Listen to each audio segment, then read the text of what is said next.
So it's 5 o'clock and we are live with the live Q&A, Ask Me Anything, and I'll just get my phone on silent and just invite a few people along. Thanks for coming to join me. So let's just share this. Okay, share. Oops, wrong one. Excuse me when I do this. Oh, technical genius me. Okay, so tap to change. Join me now. There we go, and post. There we go. Okay, so thanks for joining me, and whether you're joining live or you're watching later, great to have you along. And hopefully I've got a few questions that have come in already, and hopefully if you've got any questions that come up as I'm talking, feel free to put them in the chat, and hopefully I'll be able to see them and pick them up. And if you're watching this later and questions come up, then feel free to message me and ask me your questions, and either I'll address them directly to you, or I'll do a video about them, or I'll do another live Q&A and include those questions. So thank you for joining me. There we go.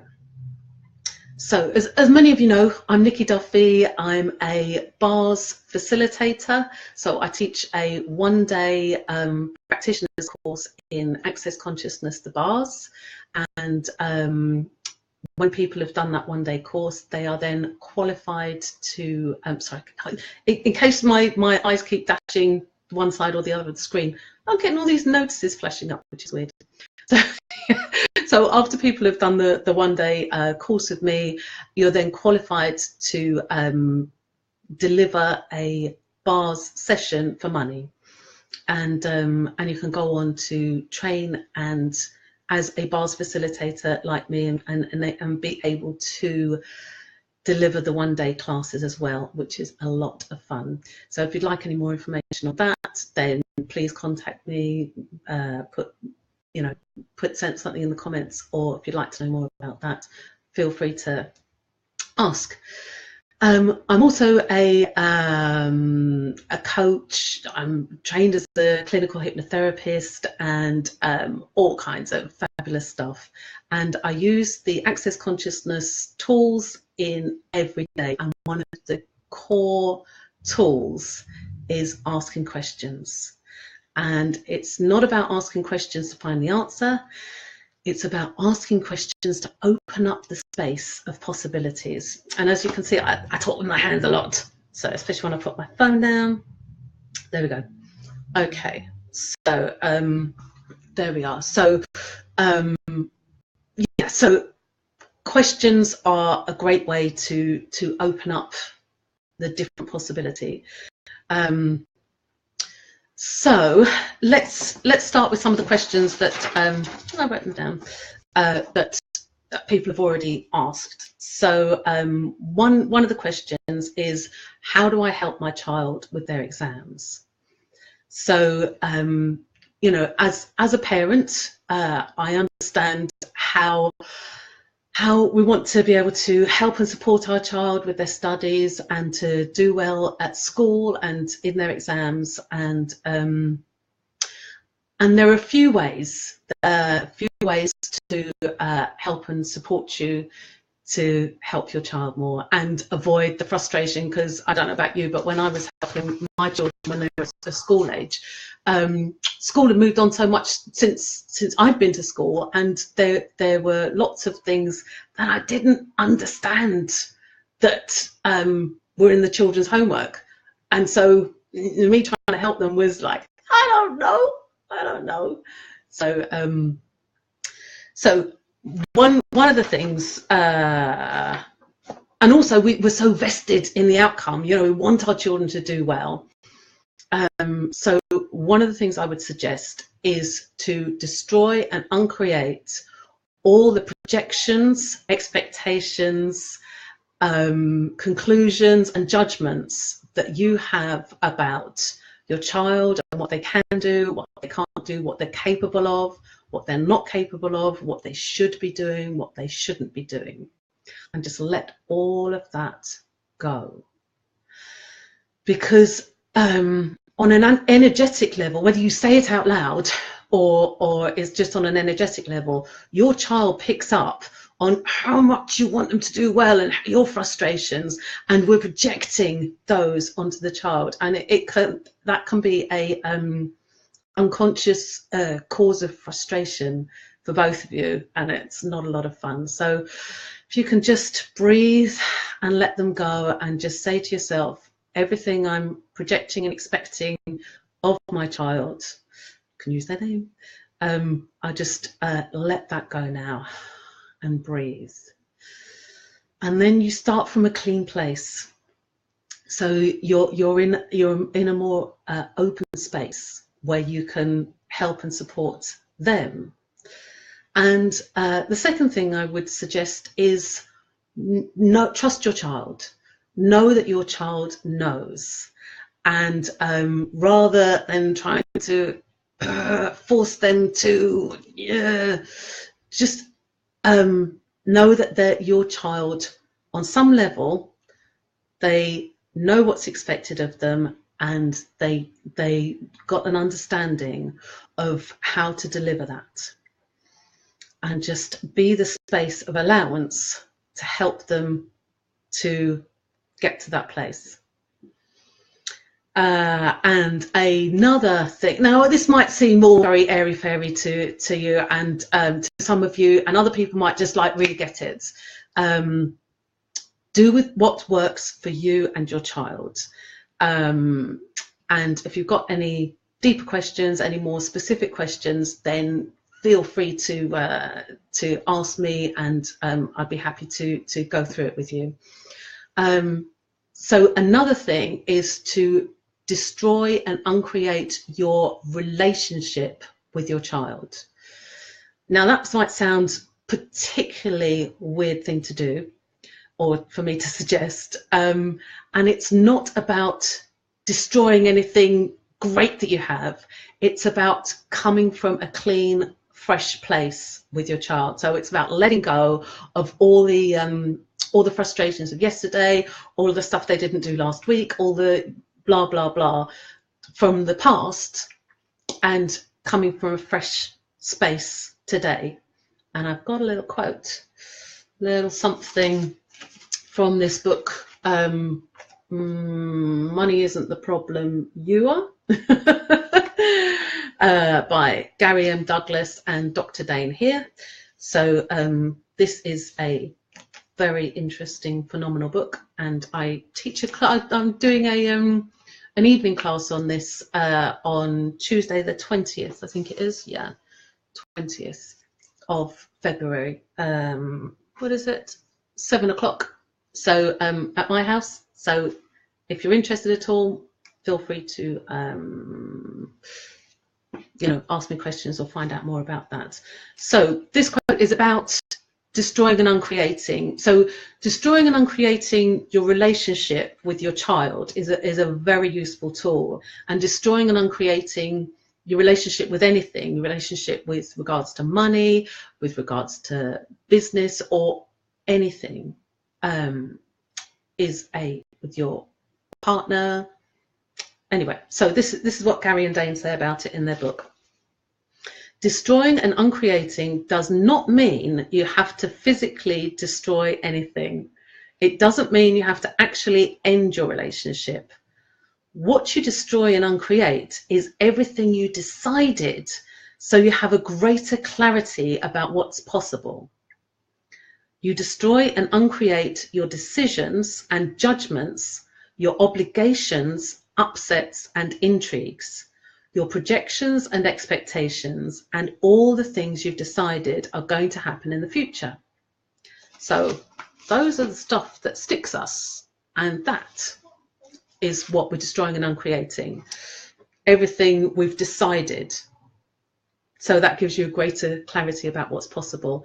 And because everywhere you've decided something about it, if you've decided this homework is hard, or this homework is hard for my child, or you've decided this homework is easy for my child, why don't they get it? They can do this.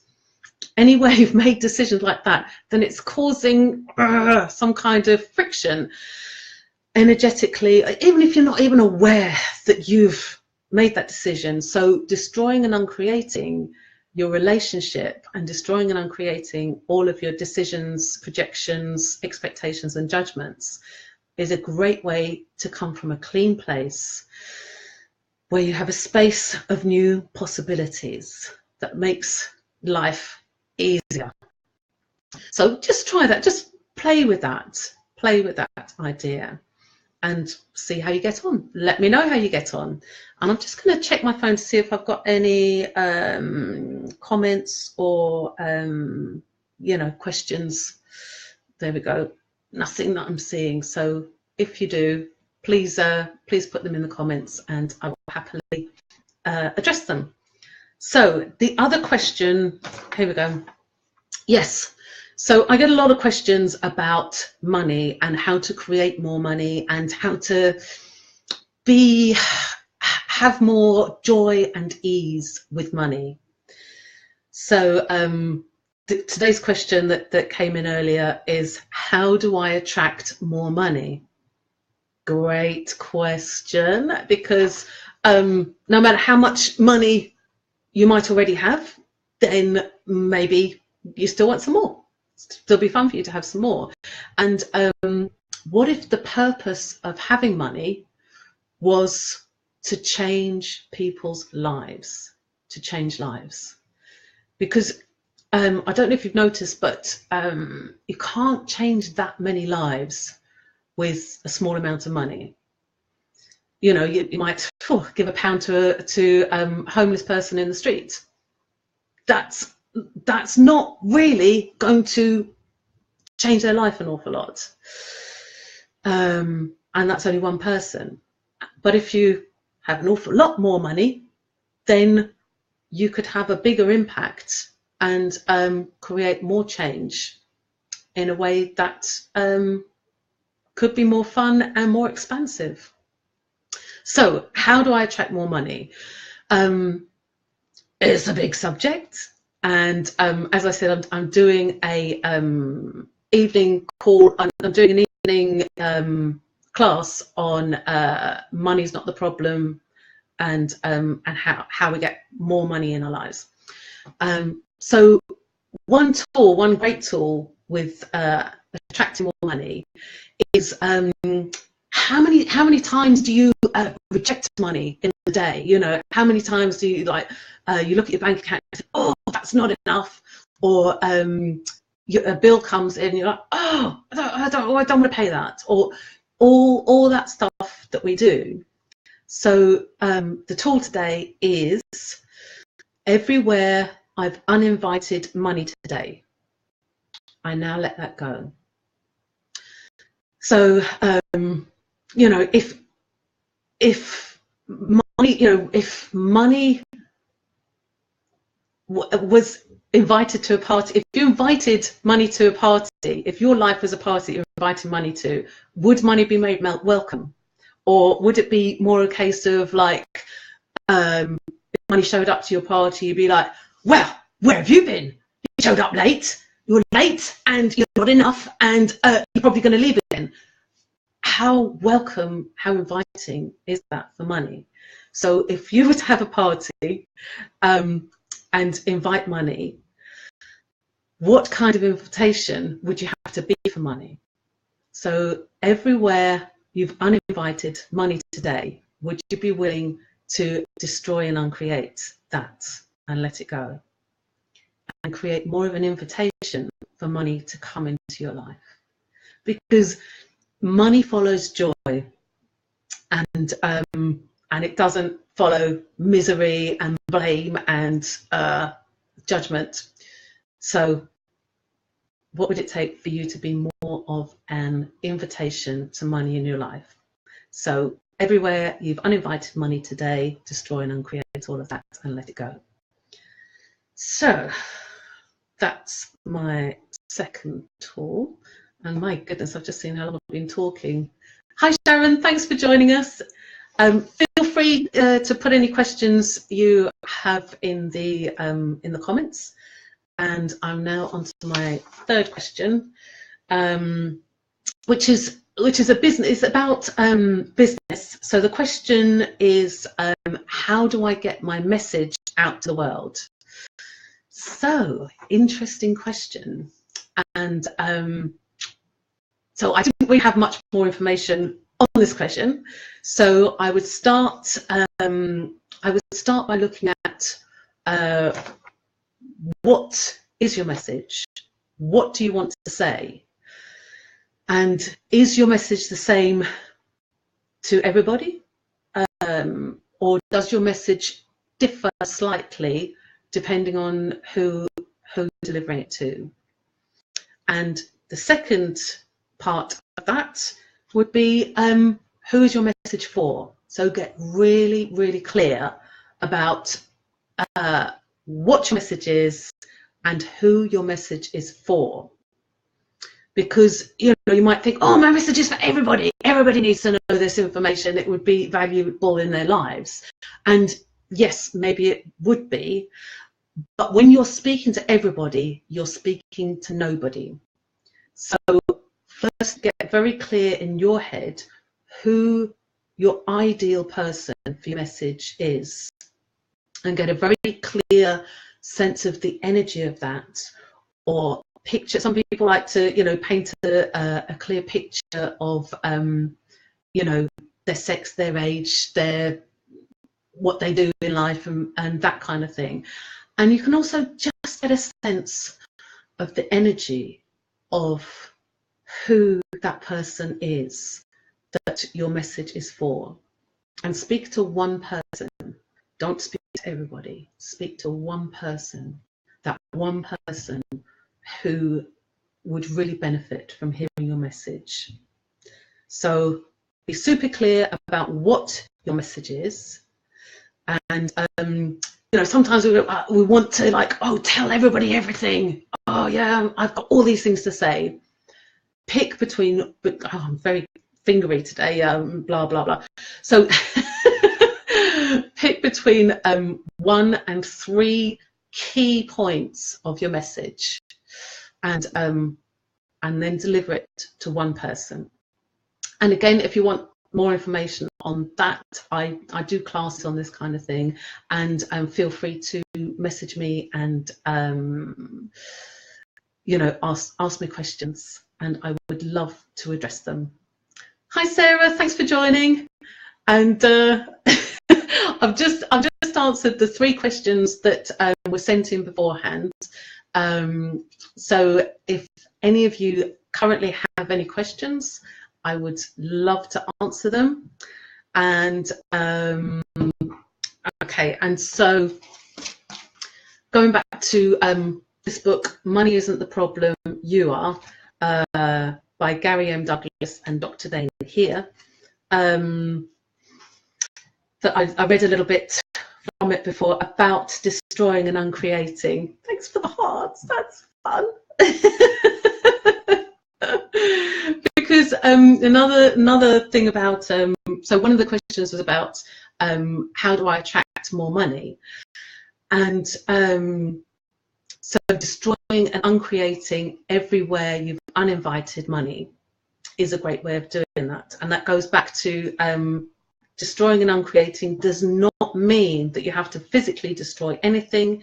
It doesn't mean you have to actually end your relationship, either with a person, with a business, with money, whatever it is.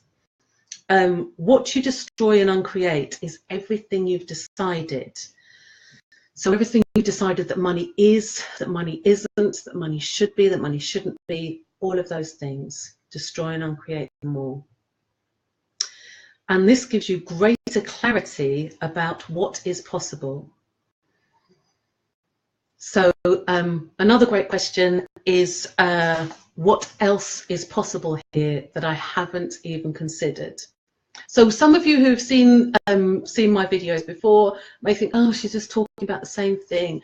And yes, yes, these tools are fabulous. What if you actually use them?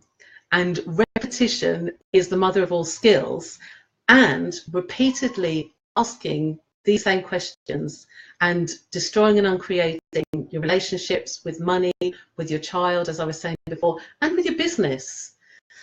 And with everything that you've decided, what was the business question? How do I get my message out into the world? So every way you've decided is the only way and the good way and the best way and the right way of getting your message out into the world. Destroy and uncreate that as well. And it opens up a space for new possibilities. So thank you. Thank you, Sarah. You rock. I like it. Thank you. So thank you for joining me, and I hope these tools have been of value to you. Please feel free to put any comments in the comments, any questions or anything like that, and I'll be happy to address them in my next Q&A or my next video. So speak to you again soon. Bye.